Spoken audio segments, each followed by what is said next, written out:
কখন ওই টাইমটা হয় যেখানে মনে হলো যে this can be something big? যেই মুহূর্তে স্টার্ট করি, ওই যে আমি বললাম না যে 2-3 মাস আমি চেয়েছিলাম যে এই 2-3 মাসে যদি আমি ইউটিউবে কিছু একটা করে নিতে পারি, দেন আমি ডিসাইড করবো যে আমি পড়াশোনাটা কীভাবে করবো।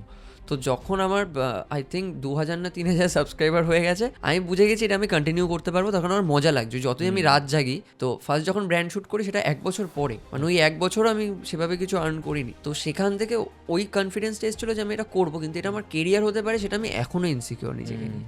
আর যেটা আমাকে হেল্প করে সত্যি বলতে, যদি সেরকম বলতে হয়, 1 বছর আগে পর্যন্ত আমার বাবা পর্যন্ত চিন্তা করতো, আমার বন্ধুদেরকে বলতো আমার বাবা যে এটা দিয়ে কি হবে কিছু একটা। আমাকে বলতো না, কখনো আমাকে বলেনি, যাতে আমি ডিমোটিভেট না হই। তুমি ওয়ান অফ দোজ পিপল যারা পায়োনিয়ার্স এর মধ্যে একজন। তুমি সেটা হয়তো স্বীকার করবে না, বাট পায়োনিয়ারের মধ্যে যখন আমি করে নিলাম। আজকের দিনে এই জিনিসটা নিজেকে বলাটা খুব ইজিয়ার যে আচ্ছা একটু লেগে পড়ে করি, হয়ে যাবে। বাট তখন কোনো কারোর ম্যাপ নেই, কোনো হিস্ট্রি নেই যে না এটা করলে হতে পারে। লাস্ট 1 বছর আমি কনফার্ম হয়েছি না যে এটা আমি করব, লং টার্মে আমার লাইফে এটাই থাকবে। আর আমার কাছে এটা যেদিন কাজ মনে হবে, যেদিন আর ভালো লাগবে না, আমি যতই আমার ব্র্যান্ড আসুক, টাকা আসুক, আমি করবো না।